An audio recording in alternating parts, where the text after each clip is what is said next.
Now, so I'm recording now, and we'll go until 6:15. And the first thing to think about is eigenfunctions and eigenvalues of self-adjoint systems. And remember, a regular self-adjoint system, a regular Sturm-Liouville system is a set of regular and self-adjoint differential systems that have the same differential operator, interval, boundary conditions, and domain. And the differential equations are of this form, each with an eigenvalue lambda. Functions p, q, and rho are real, continuous. P and rho are positive on the interval, and the weight function can vanish at isolated points, but not in finite segments. The basic thing here is let me give you the bottom line of this. I think we went through this last week. A set of eigenfunctions of a Sturm-Liouville, I'm just going to call it an SL system, is complete in the mean in the domain of the system if every function in the domain can be represented by a sum of the eigenfunctions. Whoops, I slipped and knocked. Yes, I changed the page because I stumbled a bit. How I can stumble when standing in front of a desk is yet another matter. Let me get the chair out of the way. So a set of eigenfunctions of a Sturm-Liouville system is complete in the mean in the domain of the system. Remember, the domain is basically these doubly differentiable functions that satisfy the appropriate boundary conditions with the Wronskian at the two ends. So it's completed in the mean if every function in the domain can be represented by what's called a Fourier series.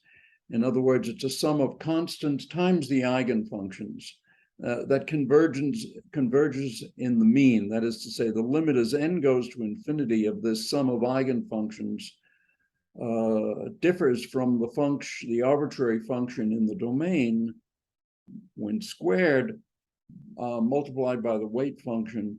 The limit of that is 0 as n goes to infinity. So that's complete in the mean. Now, this is what we mean in quantum mechanics when we say a system of eigenfunctions is complete. This is what we're talking about. And the differential system that is being considered in the stationary state Schrodinger equation for the energy.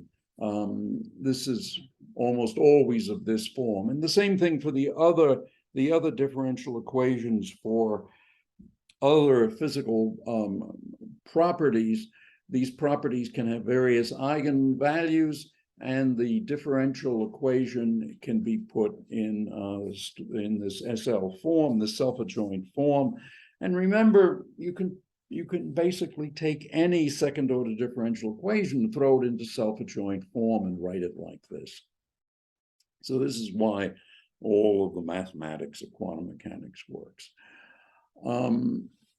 The orthogonality of the eigenfunctions implies that the coefficients AI are these integrals, because if you multiply, if you multiply this f by a particular eigenfunction, let me maybe show you in on the equation on the iPad, and in fact, while I'm at it, let me make this thing bigger so people can see it more easily.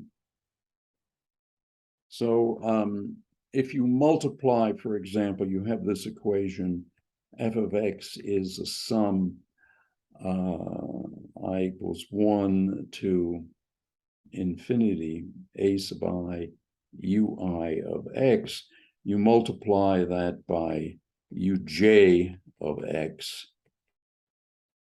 And so this is the same sum, I equals 1 to infinity, ai ui of x, uj of x. We're considering the real case here. Well, maybe it's not real. Let me see. Yeah, it is real. And then we integrate, we multiply by rho, say. And then we integrate from a to b. And we do that integral. Well, these guys are orthonormal. And so this is a sum, I equals 1 to infinity, ai delta ij, and that just gives us aj. So that's where this formula here comes from. And if we then take this formula and substitute it into this equation, what we get is this complicated thing here. On the other hand, this is of the same form as the standard delta function equation. Let me switch maybe to red. In other words, the delta function equation is f of x is equal to an integral f of y from a to b, delta of x minus y dy. And so comparing these two, we see that this guy here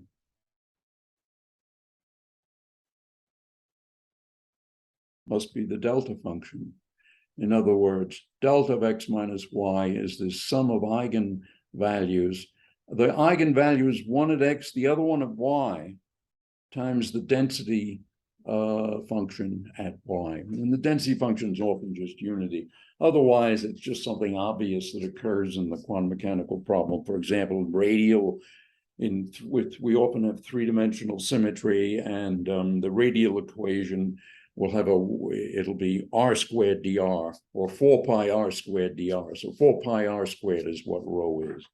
In other words, for example, rho of r is 4 pi r squared, for example. Anyway, now what's really quite interesting here is that the orthonormal eigenfunctions of every regular Sturm-Liouville system on an interval, these eigenfunctions are complete in the mean, and the completeness follows, and we'll get to that in a moment, and that's going to be the main point of today's class. The completeness of the eigenfunctions follows from the fact that the eigenvalues of such a system, such an SL system, are unbounded. In other words, you have infinitely many eigenvalues, and they go all the way to plus infinity. And of course, you've arranged your differential equation so the eigenvalues are positive, but they're automatically positive, as we'll see, and automatically unbounded. And here's the reason why they're unbounded. Remember, we took the ratio for any function in the domain. We took the ratio of E of u. This is sort of the energy value of the function u of x, and we divide it by the norm. We want to normalize. Typically, we just set the denominator equal to 1. And what we saw in section 36 here is that the twice differentiable normalizable function that minimizes this ratio is a solution of the Sturm-Liouville field. In other words, it's an eigenfunction of L with eigenvalue lambda, and lambda is the ratio of the energy to the norm. And so what we do is we go throughout the domain and we try to minimize this. The minimum value of this ratio, that's the first eigenvalue, lambda 1. And so it's the eigenfunction that minimizes this ratio, or the function, function in the domain that minimizes this ratio is an eigenfunction of this differential equation. So then what you do is you say, well, let's look at the domain, but the domain minus or without the subspace generated by the first eigenfunction. Then what you get is if you minimize that, you get the second minimize the ratio for this restricted subspace, you get the second eigenvalue, and then the third, and so forth. And in this way, you get a sequence of eigenvalues by minimizing the space, the subdomains, taking out all functions that are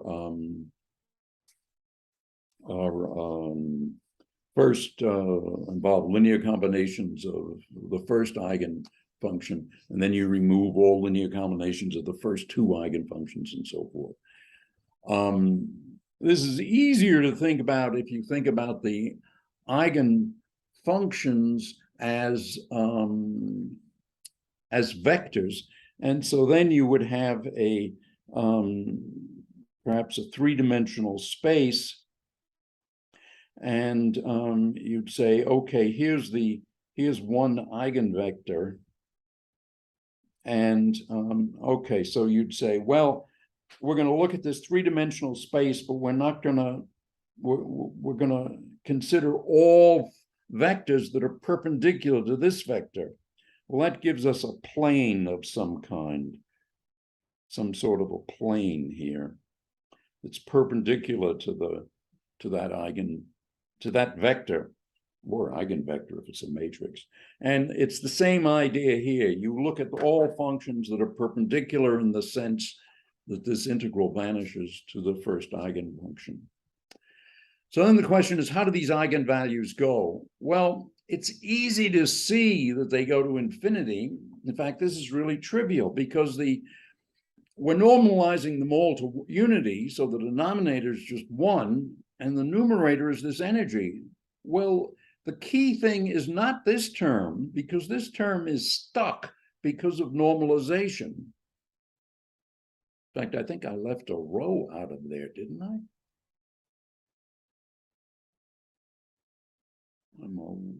No, I guess I didn't. I wouldn't have left it out of all the equations. All right.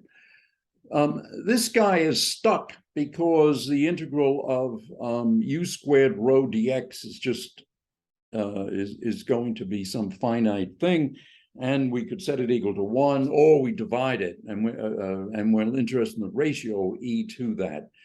The thing that drives the energy to infinity and the eigenvalues for infinity is this u prime squared.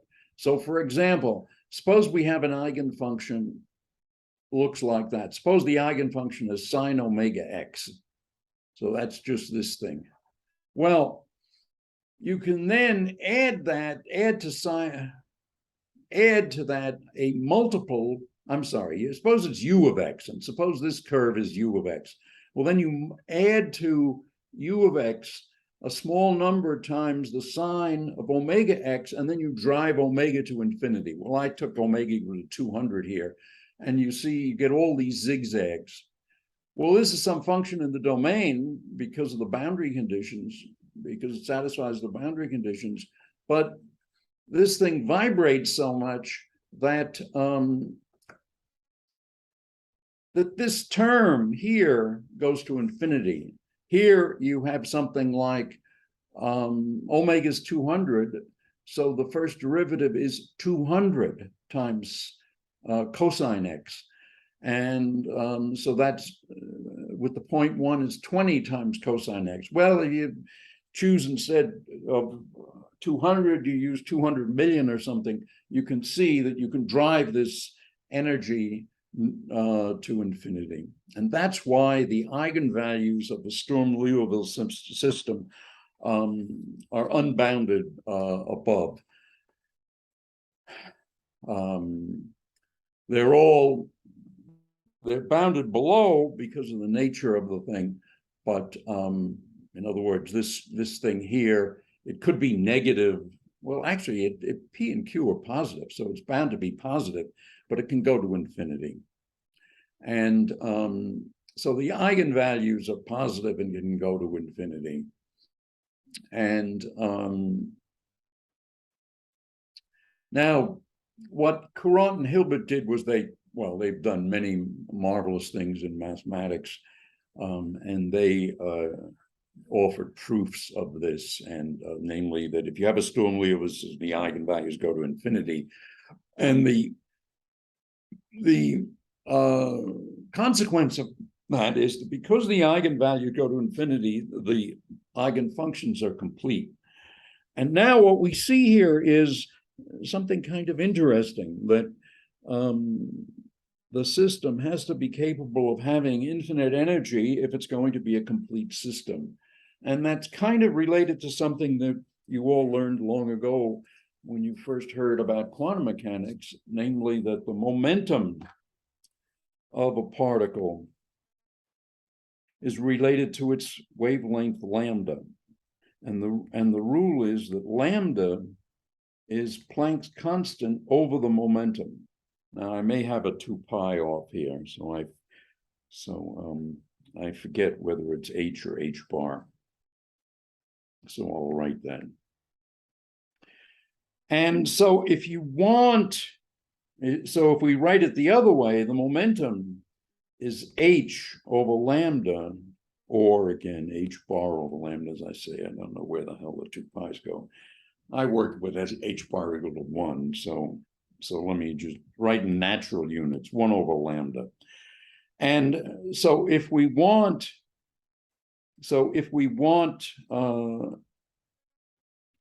to understand nature at or as lambda goes to 0, in other words, understand nature on the finest scale, then we need to have p equal to 1 over lambda going to infinity. And so that's a different way of looking at things.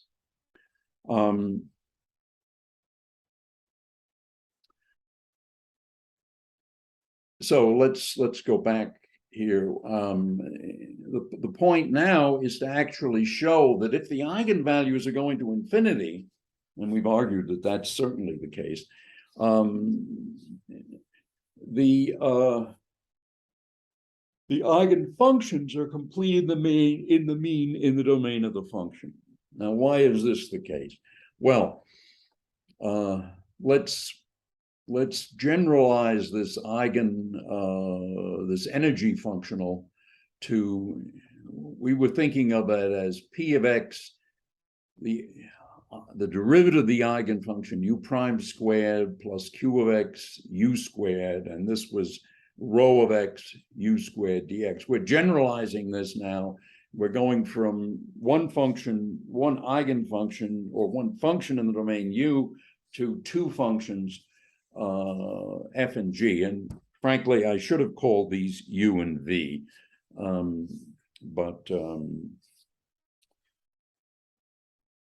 I don't know, I'm stupid sometimes. So this energy functional then here is the generalized energy functional then is an integral of p f prime g prime plus q f g, and the generalized norm is rho times f g dx, all integrated over the interval, any f and g in the domain. So now if we integrate this guy by parts as usual, we get this expression here, and we do that integration by parts a second time, and we get this boundary condition here. And now if it's a self-adjoint, if it's self-adjoint, we're going to arrange that this thing basically vanishes. And not only is it, well, we can write it this way, FLG plus the FG prime evaluated at the endpoints. This is basically a Wronskian. Now, since the boundary term is going to vanish, and by that, let's see, I can show you. Yes, that boundary term is going to vanish for eigenfunctions. In fact, for any functions in the domain, what we have here is the energy function is just FLG. if f and g are both in the domain. And so what we're going to do is we're going to use the first n orthonormal eigenfunctions of the system to approximate an arbitrary function in the domain as a linear combination. And we know what the coefficients are. I worked that out for you a little while ago. CK is just an equal to rho F UK. Actually, I have to be careful how to pronounce that. Anyway, so by construction, what is the remainder? This is the error. This is the thing we want to go to zero. It's f of x minus the sum of ck uk of x. And by construction, it's orthogonal to the first n eigenfunctions because this, so let me switch maybe back to blue. Because let's see, do I say what this is on the next? No. All right. So let me just show you why n is 0. N, that's an n, is equal to an integral rho dx of uk of x a to b. And then this thing here, Rn is f of x minus the sum k equals 1 to n ck uk of x. Well, hold on, I have,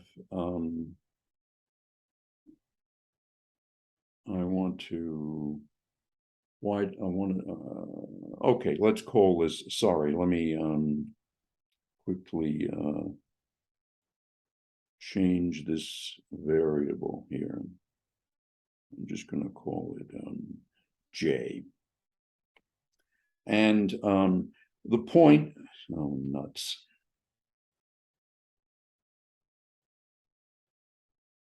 So let me get rid of this. So this is uj of x. And now the point is that this guy is orthogonal to all of these guys for j equals 1 to n. Well, I should have used k. All right, I got my j's and k's backwards. Anyway, it's orthogonal, and consequently,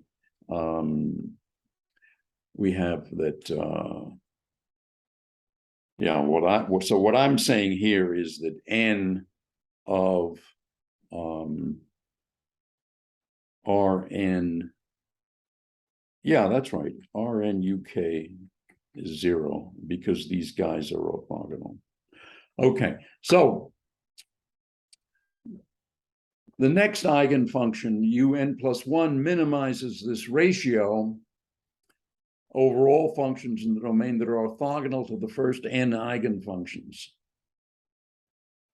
And so the ratio evaluated at the function u n plus 1 minimizes this ratio, and r of that, the ratio evaluated at that function, is the n plus first eigenvalue. And so this equation is this is equal to r. And what is r? Well, r is just e over n, where you're considering all functions in the domain that are orthogonal to the first n eigenfunctions.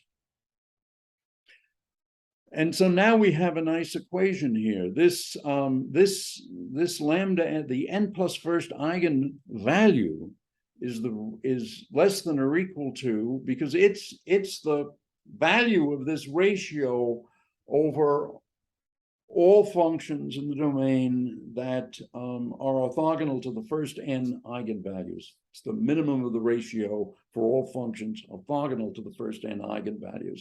So we have this equation here. And just rewriting it, we have that n is less than or equal to e over the n plus first eigenvalue. So we want to show that Rn squared goes to 0, we know that the lambdas go to infinity, so we just need to show that this guy is bounded, that the energy functional of the remainder, but because the remainder is going to 0, so its energy should go to 0. So this shouldn't be impossible to, proving this shouldn't be climbing Mount Everest. So what we do is we just take Rn and stick it in the energy functional, and everything is linear here. So we get the energy of FF, which of course is a number, so it's bounded. Then we have the cross terms, and then we have energy of UK and UL. And after a cancellation, we get these three terms. On the other hand, E of F and UK is lambda K CK, and E of UK UL is this thing here, which is lambda K delta KL. And so if we substitute these two things in here, this thing simplifies. So maybe I should show that a little bit here, and I'll go to red. And so what we've got here is that E of Rn, which we want to show that this goes to 0. No, not that it goes to 0. We want to show that it's bounded.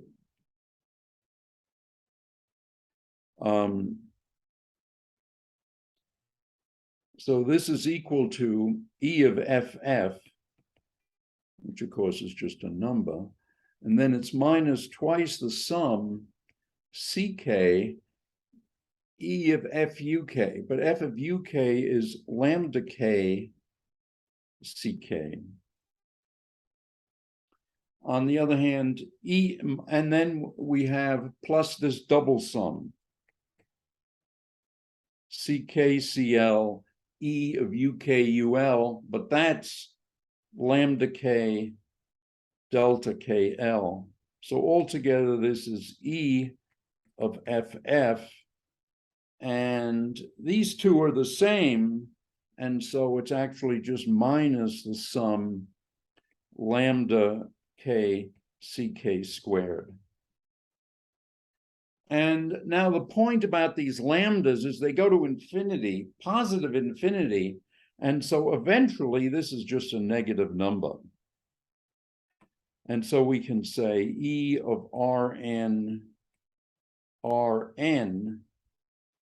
is less than or equal to,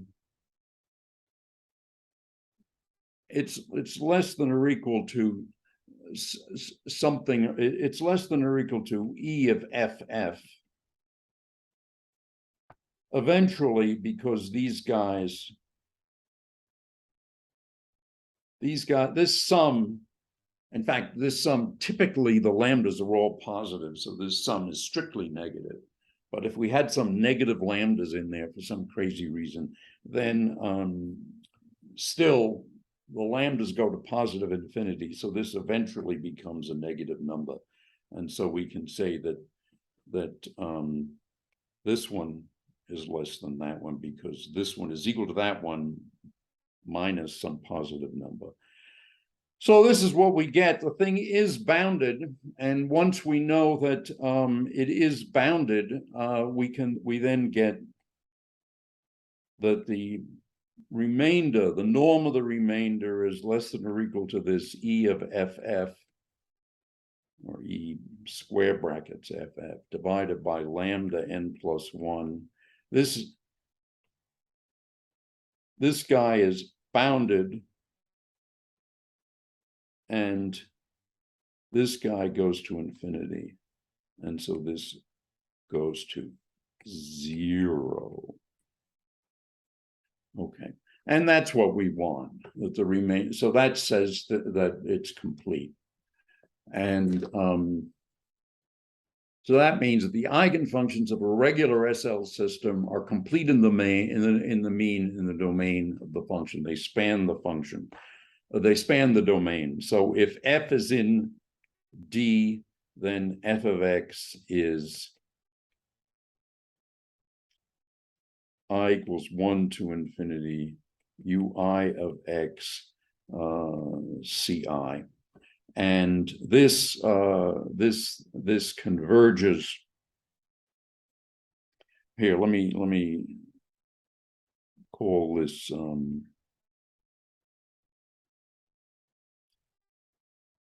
I'm going to call this f sub n, sum up to n, and what we have is that fn of x minus f of x, absolute value squared, integrated from a to b,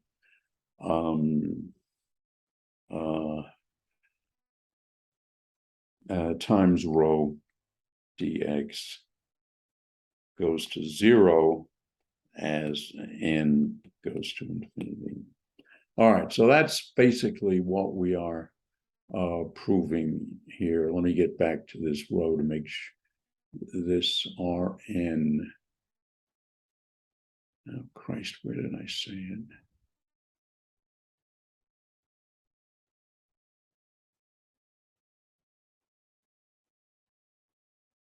Rn.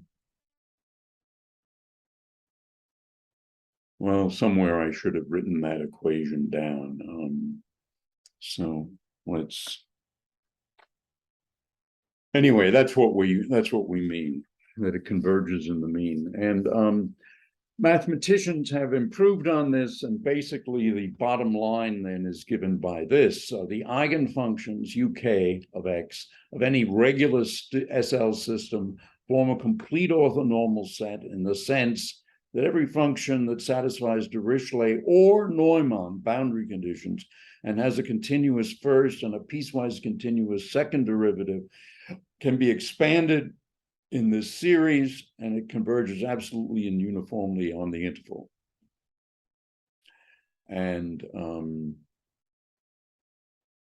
in fact, I think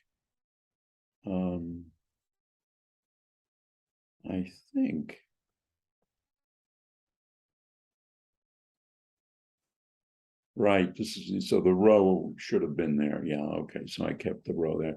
Now, I've always thought this was, of course, a basic thing of quantum mechanics, and I've always thought it was extremely important, but I've always thought of it as something just a little bit magical. That is to say, the idea that you can expand any function in terms of the eigenfunctions, that's, I've always thought it is pretty amazing. And so I thought I would do for you, in fact, I put in the book an example of this involving a particular Storm-Liouville system, the Bezel system. And so what I've plotted here is this sum. These are these Bezel functions. Oh, let me just say that what we get from the fact that you can do this is, didn't I write down a formula for the delta function at some point? Yeah, I said that was, no, I didn't say it here. Somewhere here I said it. Right. This sum here is the delta function. So a sum rho ui uj. Well, wait a minute.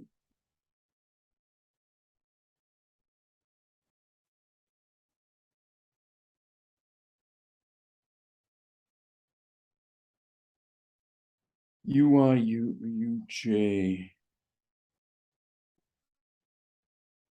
I wanted x minus y in here.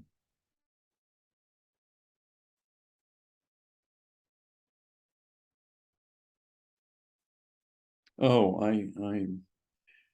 yeah, I think I skipped something there. All right, let me just write it down for you again. So let's go to blue. So the idea is that f of x is some sum ci ui of x. And of course, the ci, what does ck say? What is ci? Well, ci is going to be an integral ui of x, f of x, rho of x, dx. So now if we substitute in there, what we can say is, in fact, let me clean this up just a little bit. We don't want to call everything x. We need to call some things y. U of y, f of y, rho of y, dy. And so now we're writing f of x as a sum. Whoops, I don't want to write ci. I want to write ui of x times ci, and I'm going to write ci like this: ui of y, f of y, rho of y, dy. And so now what we've got is integral f of y times the sum of ui of x, ui of y, rho of y, dy is equal to f of x. And so that means we compare that with the equation f of y delta of x minus y dy, and we say delta of x minus y is rho of y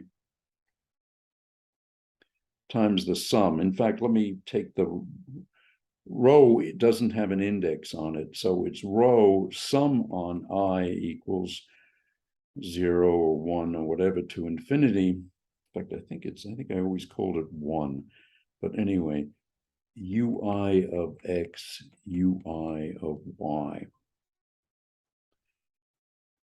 And so this then is this magical formula that's true for any set of eigenfunctions of a regular Sturm-Liouville system, and rho is the weight function.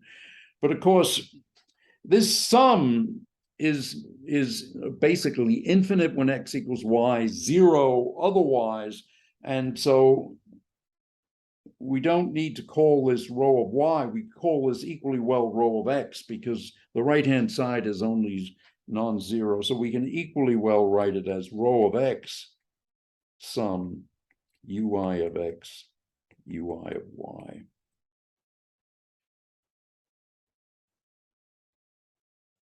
And so I thought I would illustrate that for the solutions of the Bezel function.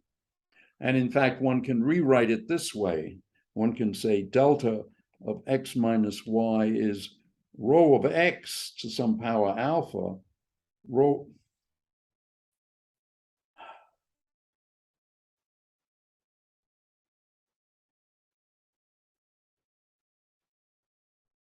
of y to 1 minus alpha, sum I equals, and what did I say? I said I was 1 to infinity. So let's make this a 1. 1 to infinity, ui of x, ui of y. And now I thought I would show you this for the Bezel function. And here what we're talking about is L of u. Well, it's a Sturm-Liouville thing, so it's minus, well, and p is actually equal to x, so it's minus x u prime prime plus n squared u over x is equal to lambda xu. So this is the Bessel system, and here lambda turns out to be znk squared. The znk is the kth zero of the nth Bessel function. And a friend of mine who was English, an English physics professor, told me that his father, who was in the Second World War in the British Navy or something, told him that in the Second World War, the British government classified the zeros of the Bezel function. So they were official state secrets of the British Empire. And we find that quite amusing today because time has passed. Anyway, so these are squares of the zeros of the Bezel function, and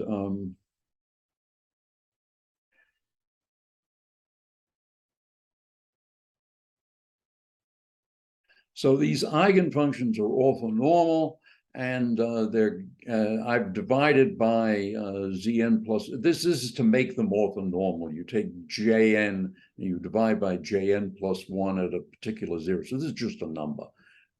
This is Jn, a zero, the value of the kth zero of the nth Bessel function times x, square root of 2. These are the normalized orthonormal functions. We'll learn about Bezel functions, of course, a couple of chapters from now. And so this formula here looks like this. The weight function here, let's just look, the weight function rho is just x.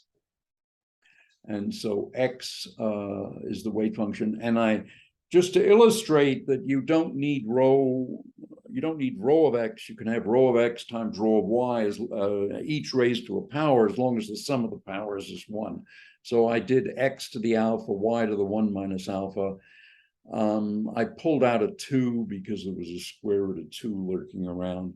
And so we have a sum, and we have since we're talking about J0, we have the kth zero of J0 times x, and the kth zero of J0, a value, kth zero of J0 times y, and J0 evaluated that, and then we divide by this normalization. Normalization depends on k, but not upon x or y. And so I plotted the first 10,000 terms of the series for various values, alpha 0, alpha to a half, alpha equal to 0, y equal to 0.47, alpha equal to a half, y equal to a half, and alpha equal to 1, y equal to 0.53, just to illustrate that the values of, well, just to illustrate, I used different values of y because I wanted to space them out, and different values of alpha. And so it looks like this. Notice the scale. We're going from 0.46 to 0.54, and this sum is plotted then. What I did was I did this sum at different values of x and y. And so this is, so setting y equal to 0.47, the sum looks like this. So I do a different series with y equal to 0.5, we get this, and y equal to 0.53, we get this. And so you see here, the scale of the x-axis is 0.08, and the scale of the y-axis is 10,000. So it's just dramatically different. And of course, you actually only get the delta function, the limit, as n goes to actual infinity. And now there are various inequalities which are called the inequalities of Bessel and Schwarz. The integral of the weight function times the function minus its approximation is, of course, positive. And so we have that this taking the, well, actually, you just compute the square and you massage a little bit and you get this Bessel's inequality. And then you can use the argument for the Schwarz inequality, show that the integral of rho f squared times the integral of rho g squared is greater than or equal to rho g star f. So this is just the Schwarz inequality. All right, so now we're going to, now we've gone through the rigorous part, and that should make all of you feel better about quantum mechanics. It wasn't, the reason it works to enormous precision, and in fact, if you include relativity, and so instead of having ordinary quantum mechanics, you have first Dirac's equation for the electron And then you go to quantum field theory so that you have, you're dealing with quantum electrodynamics. You can then compute things to arbitrary precision and get the right answer for all the theories that we really understand, which are the electroweak interactions. The strong interactions, the problem is that perturbation theory doesn't work, and so you have to basically put things on a computer and you chug, and you get answers that are sort of approximately right. Anyway, now we're going to switch to another topic, just Green's functions. And the idea is you have a differential operator in n variables, x1 to xn. Hitting some Green's functions gives you the n-dimensional delta function. And this happens all the time in physics. Here, the differential operator is minus the Laplacian. Let's see, did I include the minus? No. Minus Laplacian is the differential operator, and minus Laplacian on G gives you the three-dimensional delta function. Well, this is our old friend Poisson's equation. If we add in the Dirac equation, namely, not Dirac equation, Gauss's law, divergence of E is rho over the electric constant, and you then get Poisson's equation minus Laplacian phi is rho over the electric constant. And what is this G that gives us these things? Well, we set G, we expand G in terms of a complete set of phases and or functions, orthogonal functions. We then write the delta function this way, and we know what the delta function is. We went through this in chapter, I don't know, 4 or something. And so we just write minus Laplacian of G like this, and minus Laplacian hits this e to the I kx, and it pulls down a k squared when you take in the minus sign. You want to set this equal to that, so you have this integral. Compare these two, you see, well, G is just 1 over k squared. And so this is our function. And unfortunately, I've got something here that's missing.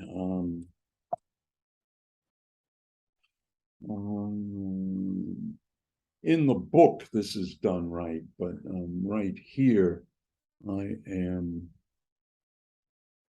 not sure. I'll fix this tonight. Anyway, G is then 1 over 4 pi r, which you learned, of course, in college. The Helmholtz function is a little more complicated. Looks like this, minus Laplacian minus m squared on the Green's function is this. You can then use the same method. You find G is a Fourier integral that gives you e to the I m r over 4 pi r. If you have a different Helmholtz function, you get that the Green's function is the Yukawa potential. And the most important Green's function is just 1 over 4 pi r, and you can expand that in terms of spherical harmonics. So this is one of the magical functions of mathematical physics, or one of the magical equations of mathematical physics. And that allows you to write the scalar potential in terms of the Green's function, the charge density, the electric constant. What you get is this expansion here. And now if you know what rho is, and if it's in some finite region, then you can do this integral over r over x prime. And then r greater is, you can pull out, and you have r lesser here, r lesser being r prime. And so you integrate over this finite region here, taking, and you have x outside the region. And so you get this nice sum here, 1 over 2l plus 1, 1 over r to the l plus 1, YLM of theta phi, where the q's are these integrals here, namely the integral over the finite charge density, r prime to the l, y star lm, theta prime phi prime, and rho over epsilon 0. You can also write, it turns out, the Legendre, this remarkable relation between the Legendre polynomials and the spherical harmonics. It's this expression here. And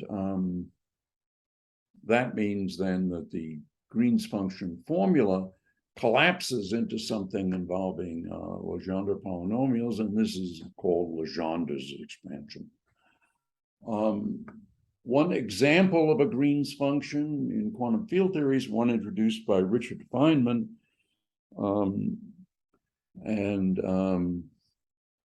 Once long ago, I was talking with Roy Glauber, and he referred to Feynman as Dick. And I thought that was quite amazing. Glauber was somebody who called Feynman Dick.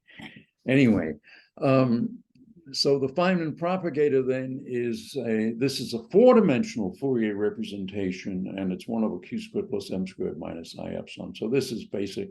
This Feynman propagator then is the Green's function for this kind of, you see, with the Helmholtz thing, you had m squared minus Laplacian. Here you have m squared minus this four-dimensional Laplacian. And that's why it's written as a box rather than a triangle.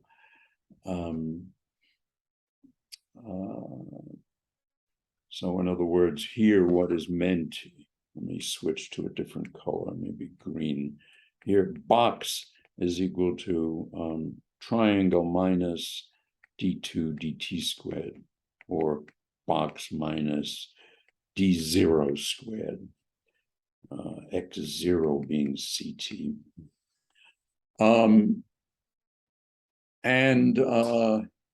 If you integrate over this, if you do this integral, you can do the Q0 integration, and then you get this expression where you as you're working on it, you get this delta plus, and then it turns out that the Feynman propagator is delta plus of x, and then delta plus of four-dimensional x, but at the negative time. And each is multiplied by a Heaviside function. Remember, the Heaviside function, theta of x, is something that has one side that's heavy. You go from 0 to 1 for x equals 0 here. And the person who introduced the Heaviside function turned out to be named Heaviside. And his function also has one heavy side and one light side, which never ceases to amaze me and give me a chuckle. Eigenfunctions and Green's functions, well, if we write the Green's function like this, you get it from this expansion of the delta function, and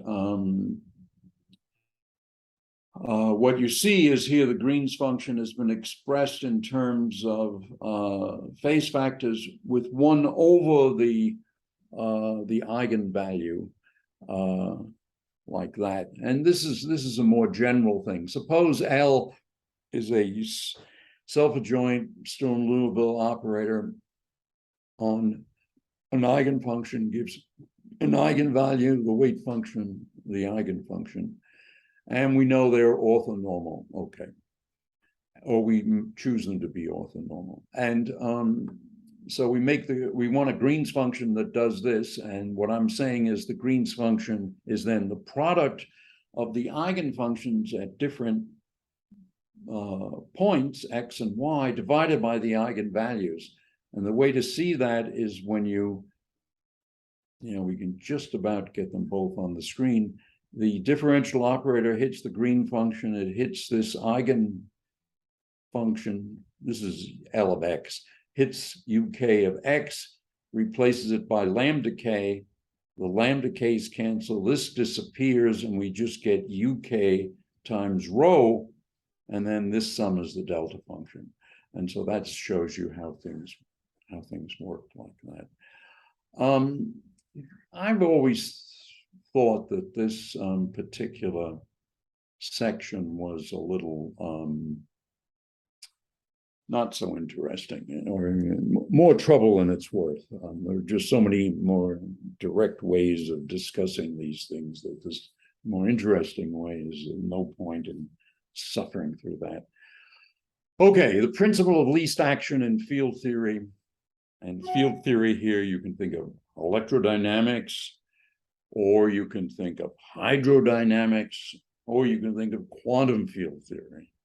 And we might as well talk about this in the context of special relativity. So then we have a Lagrangian d4 x, or even general relativity. Then the Lagrangian would have a square root of the absolute value of the determinant of the metric. But anyway, let's just not say what L is. Always, or almost always in physics, we stick to equations that are second order, and we get second order equations if we have the Lagrangian depending on first order derivatives rather than higher orders. So what then is the principle of stationary action? Well, it's saying that the action, the change in the action, if you make tiny changes in phi and its derivatives in a certain volume, just tiny changes, then the change in the action to first order in the tiny changes is 0, and the change of the action then is quadratic in the very tiny changes. And if you take something that's very tiny and you square it, you get something that is very, very tiny. And so you just neglect that. And so in the limit in which tiny goes to 0, the change in the action really is 0. So what is the change? How do we apply this condition that the change of the action to first order should vanish? Well, we say this change in the action is the derivative of the Lagrange density with respect to the field. Let's consider a single field for the moment. Times the change in the field plus the derivative of Lagrangian with respect to the derivative of the field, the 8th derivative. A goes from 0 for time, and then it goes from 1 to x, 2 to y, 3 to z, if we consider just the ordinary association of xi with x, y, z, and t, times the change in the 8th derivative of the field, and of course the derivative of the change in the field minus the derivative of the field is the derivative of the change in the field.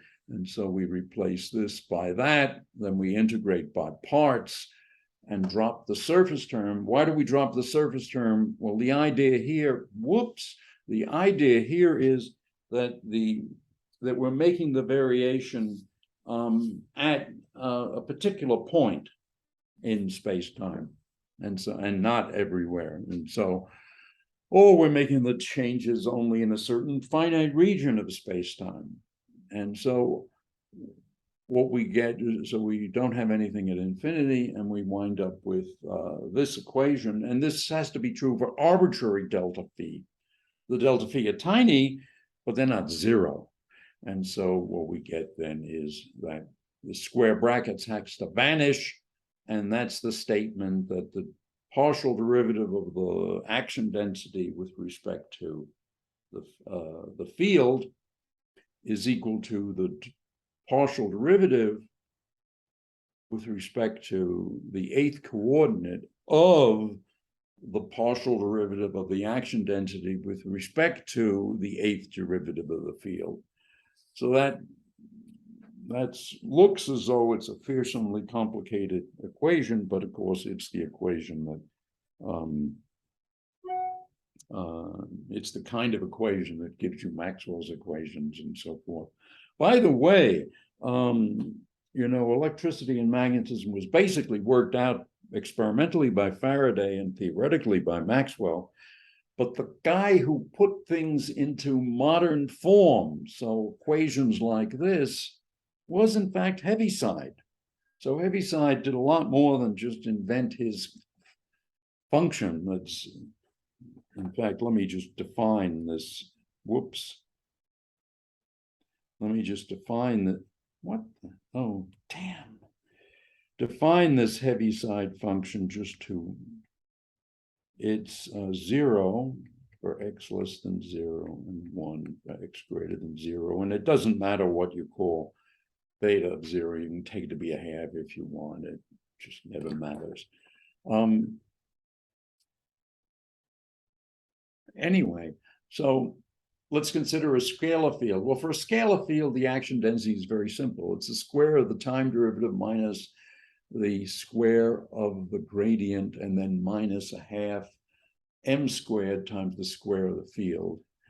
And this is written in relativistic form this way, minus if A is the space index, it doesn't matter whether it's up or down. If it's a time index, d lower 0 is the actual time derivative. D upper 0 is minus the actual time derivative.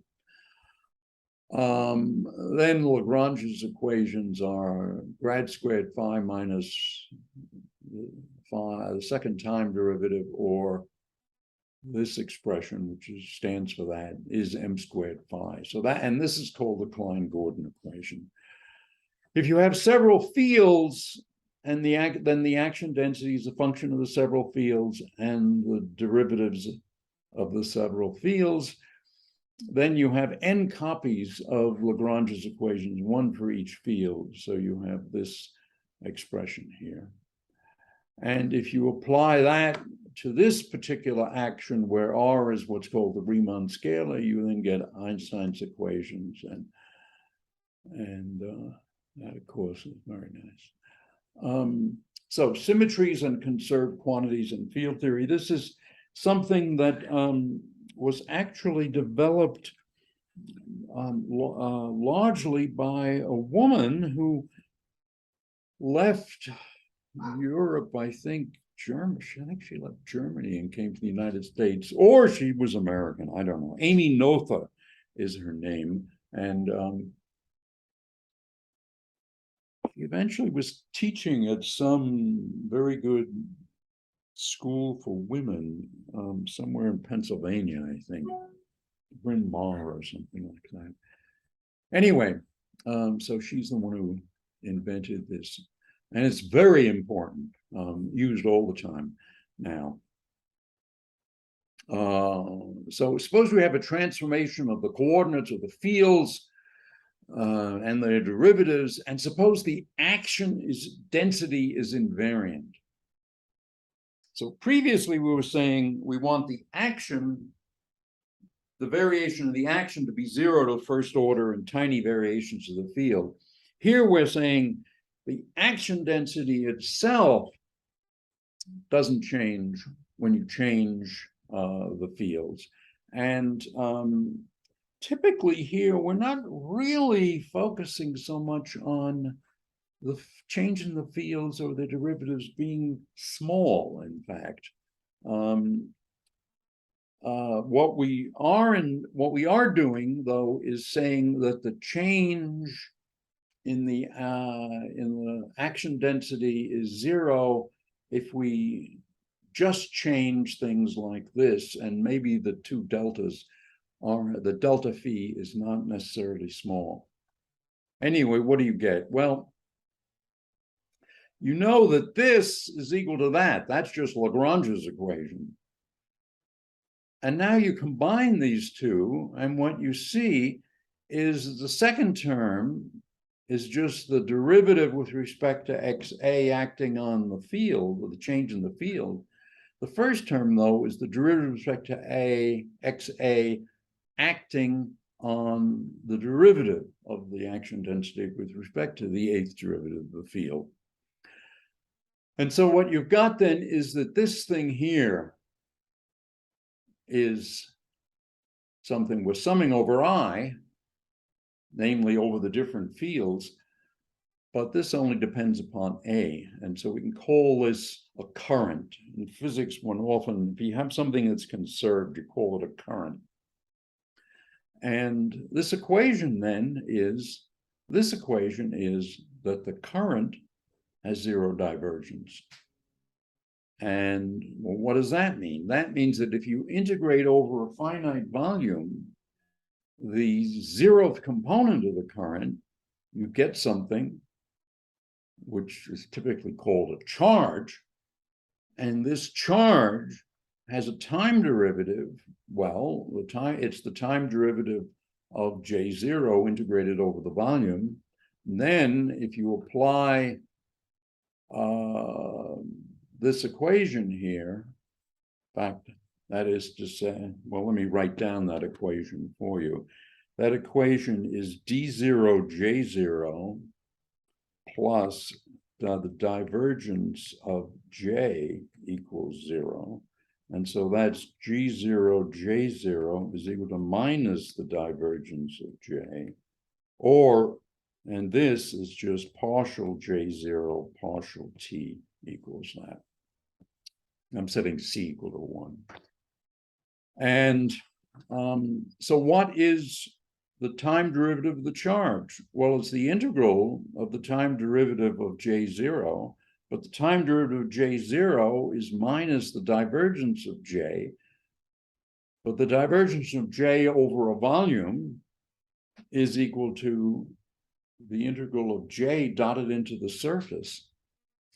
And so if nothing is happening on the surface, if there's no current flowing through the surface, then the time derivative of the charge in that volume that's enclosed by the surface, that time derivative vanishes.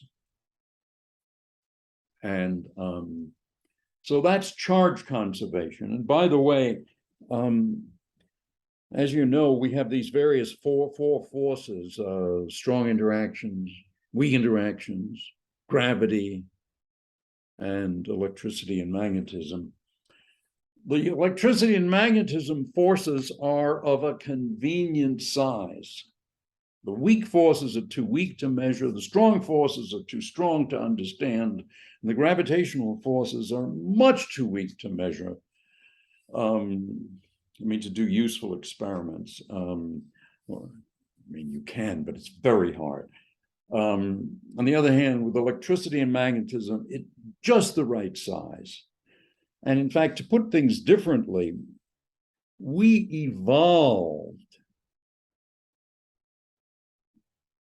to be just the right size to deal with electricity and magnetism.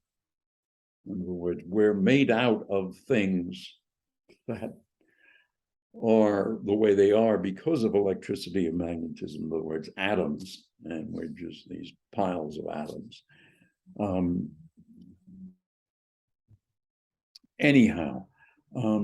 So the one way of writing this charge is partial of L partial of the time derivative of phi sub I.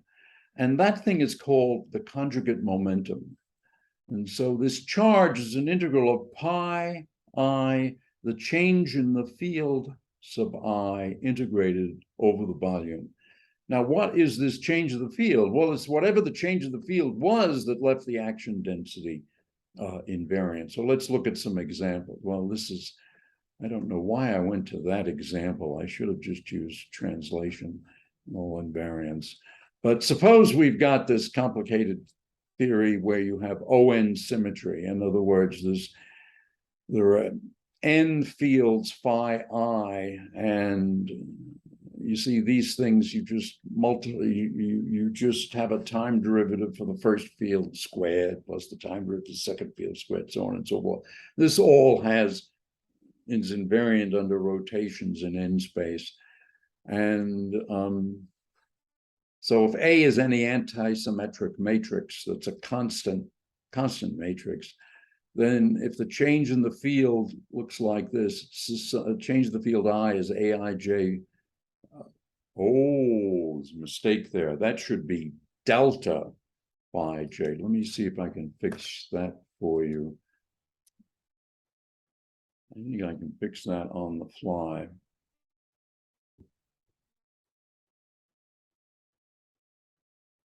Yeah. Then the change in the action density is,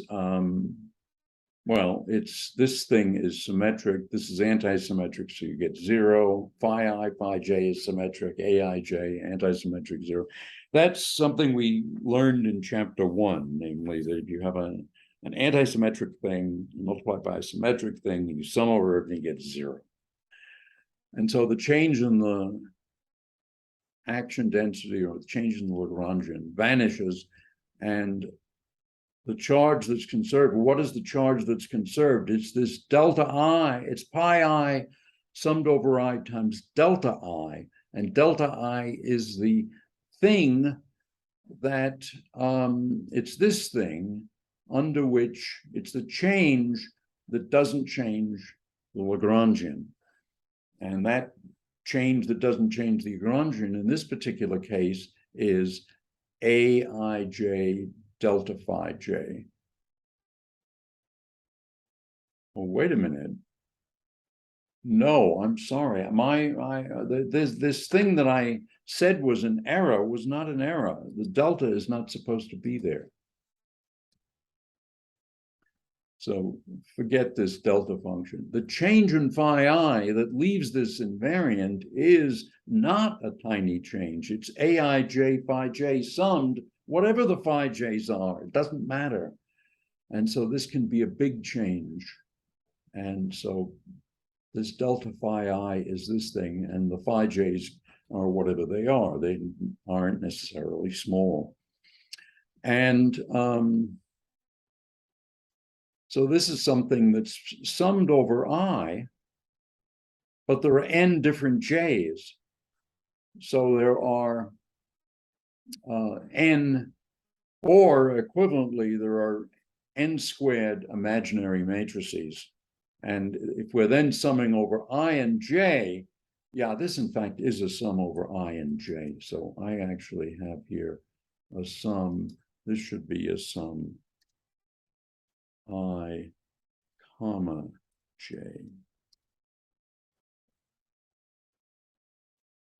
And the same thing with the second sum.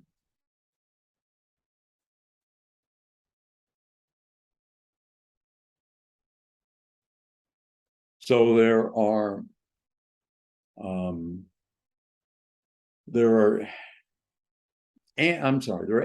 minus 1 over 2 antisymmetric n by n matrices. And for each one of them, you have a conserved charge. Okay, angular momentum. If you have an infinitesimal rotation, the spatial change coordinates change by this. And so the idea is we're not going to be able to finish this. Suppose this is the, what happened here? Suppose this is the axis. Oh my God, now what happened?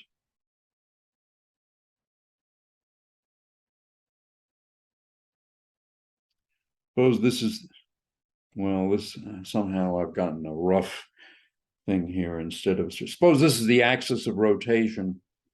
And so then a particular point here, what will happen to it under a rotation? Well, it's going to go like this, of course. And it's this vector crossed into, so this is r, this is theta, and so the change in r is r cross theta. Or is it theta cross r? Well, it depends on whether you're going, yeah, theta cross r, I think is, I would rather have it. So let me change it to r cross theta.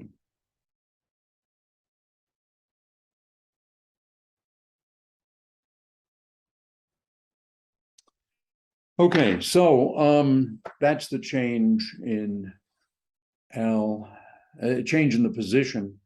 And under a rotation, the Lagrangian doesn't change. And so we have here the derivative vector phi dot, the change in phi, its change in x is this.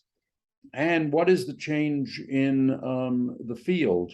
Well, the change in the field is given by this.